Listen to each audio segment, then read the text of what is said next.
Jadi ada satu keluarga yang tinggal di Jakarta. Keluarga ini tuh lumayan berada dan punya satu rumah besar yang emang ditempatin sama mereka rame-rame. Keluarga ini terdiri dari seorang kakek. Dia punya 2 anak. Nah, 2 anak-anaknya ini tuh udah pada nikah dan punya anak. Jadi kakek ini tuh punya 2 anak dan 1 cucu dari anak pertamanya. Kebayang gak? Bayang. Sehari-hari mereka semua tuh hidup rukun banget. Sering juga ngadain acara di rumahnya, ngundang keluarga-keluarga besarnya juga buat datang. Pokoknya tipe-tipe rumah yang selalu open house kalau ada acara besar gitu, Moy Bi. Berarti ini satu rumah keluarganya ada banyak dong? Iya bener, Moy. Si Si kakek kita panggil kakek aja ya. Anak-anaknya namanya Bagus sama Bima. Cucunya itu tuh anaknya Bagus namanya Lita. Kakek tuh tipe kakek yang adil sama anak-anaknya dan sayang banget sama cucu satu-satunya. Apalagi Lita itu masih SD umur 7 tahun, jadi masih kecil dan sedekat itu sama kakek. Sampai akhirnya di umur 80 tahun kakek meninggal karena sakit. Bagus, Bima sama istri-istrinya termasuk Lita tuh sedih banget. Mereka terpukul karena kehilangan kakek. Di hari kakek meninggal, Bagus dan Bima tuh sibuk ngurusin pemakaman kakek. Sedangkan istri-istri mereka tuh sibuk ngurusin rumah kakek, karena jenazah kakek kan akan ada di rumah dulu sampai zuhur baru dimakamin. Lita cuma bisa nangis-nangis di samping jenazah kakek. Keluarga sama rekan-rekan terdekat kakek juga udah mulai pada datang nih ke rumah kakek buat ngelayat. Akhirnya sekitar jam 12, jenazah kakek dibawa pakai ambulans menuju pemakaman. Hari itu tuh lagi terik banget, semua keluarga juga datang ke pemakaman kakek. Dan ketika prosesi pemakaman selesai, Bagus, Bima, istri-istrinya dan Lita balik ke rumah. Mereka ngejamu tamu yang makin ramai datang sambil nyiapin untuk pengajian malam nanti. Sekitar jam 7 malam, pengajian mulai, semua berdoa buat kakek. Setelah pengajiannya selesai, ada satu teman Bagus nyamperin Bagus, namanya Rina. Dia ngobrol sama Bagus, ngomongin kakek, sampai-sampai Rina itu tuh nawarin Bagus untuk ngejual rumah kakek dan hasilnya bisa dibagi sama Bima. Jadi emang Rina ini tuh emang agent properti, dan dia tuh nawarin Bagus untuk ngejual rumah kakek karena rumahnya kakek tuh lokasinya strategis, gede, dan kebetulan harga properti pada saat itu juga lagi naik dan bagus. Anjing, agak kurang ajar ya. Di hari H pemakaman baru meninggal langsung ditawarin gitu anjing. Iya bener, Bi. Jadi kayak nyari kerja ya. Terus jadi Rina tuh nawarin biar Bagus dan Bima gak kehilangan kesempatan ini. Ditambah ternyata Rina udah punya klien yang lagi nyari rumah di daerah rumah kakek dengan luas tanah yang hampir mirip sama rumah kakek juga. Ngedenger itu Bagus yang lagi berduka cuma iya-iya aja. Tapi 2 minggu berlalu, Bagus tuh kepikiran sama omongan Rina tentang rumah kakek. Dia mikir lagi pula rumah ini juga terlalu gede buat mereka semua. Dan kalau dijual juga lumayan bagus. Terus Bima juga bisa beli rumah kecil dan sisanya buat jadi tabungan mereka kan. Akhirnya Bagus mulai buka topik ini ke Bima pelan-pelan. Dia jelasin semua yang dijelasin Rina 2 minggu lalu di hari kakek meninggal.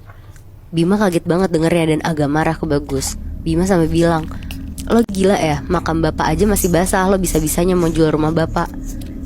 Bagus yang ngerasa ditolak sama Bima di saat itu tuh kesel banget. Karena Bagus kan ngerasa dia anak pertama. Jadi kayak pride-nya tinggi banget kan Moibi. Terus ngerasa adiknya gak ada hormat-hormatnya sama dia.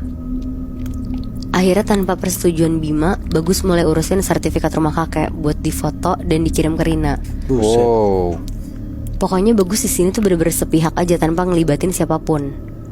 Ya Rina namanya agent properti senang-senang aja dong. Dia juga nanti dapat fee-nya juga kan soalnya. Gak lama ada kliennya Rina nih datang ke rumah buat ngecek rumahnya kakek. Terus pas banget si kliennya datang, Bima tuh lagi di rumah. Ngelihat itu Bima langsung ngusir Rina sama klien ini di depan Bagus. Bagus yang gak terima kesel banget sama Bima.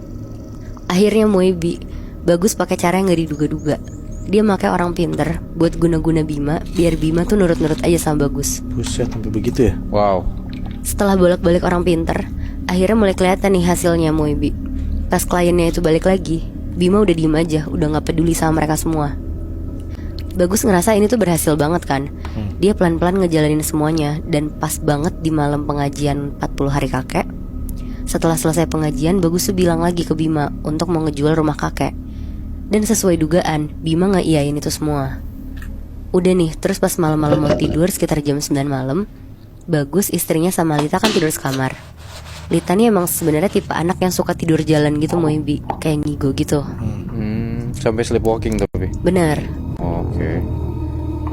Jadi kalau ngelihat Lita tiba-tiba jalan keluar kamar, Bagus pasti udah tahu kalau anaknya nih lagi ngigo.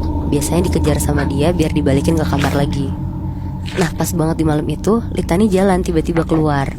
Tapi anehnya Lita tuh lari. Dikejar dong sama Bagus cepet-cepet.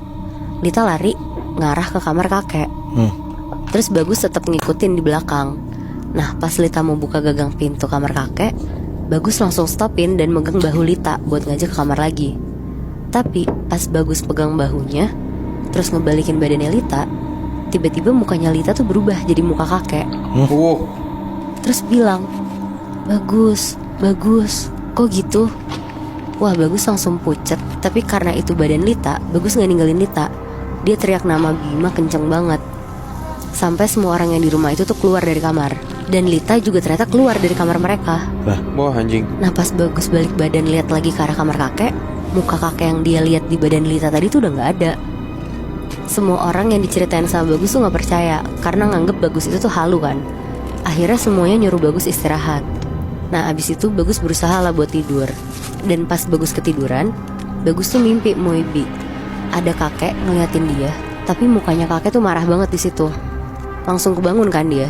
Itu tuh sekitar jam 3 pagi. Dia langsung keluar ambil minum. Pas dia lagi di dapur sambil minum, jadi kalau lagi di dapur tuh bisa ngeliat ke ruang TV. Nah di ruang TV tuh ada kursi goyang yang selalu didudukin kakek. Bagus tuh ngeliat di situ jelas banget ada kakek lagi duduk di kursi sambil goyang-goyangin kursinya. Ngeliat itu Bagus tuh makin lemes kan. Tadi di mimpi ada kakek, sekarang di dunia nyata ada lagi. Akhirnya Bagus baca-baca doa, terus teriak-teriak, jangan ganggu, bapak udah gak ada di alam ini. Dia teriak-teriak gitu sambil jalan cepat ke kamarnya. Pas dia ngeliat ke arah kursi goyang lagi, kakek tuh udah gak ada. Buru-buru lah akhirnya Bagus lari ke kamarnya. Tapi pas dia mau masuk kamarnya, tiba-tiba Bagus tuh ditepok dari belakang kenceng banget. Bagus! Kaget dong Bagus. Akhirnya Bagus kayak berlutut gitu, terus ngomong, maaf pak, maaf, Bagus gak jadi jual rumah ini. Besokannya karena Bagus sudah sadar, dia langsung minta maaf lah ke Bima dan ngakuin semua perbuatannya. Bagus juga langsung kayak taubat gitu dan minta maaf ke makam kakek karena sempat terbutakan sama harta. Abis kayak belum 40 hari yang dia pikirin udah ngejual harta bapaknya sendiri gitu kan Nat ya? Iya bener Moy. Makanya digentayangin lah sama si kakek ini kan. Terus berarti akhirnya si rumah itu gak jadi dijual kan? Gak jadi jual Bi akhirnya.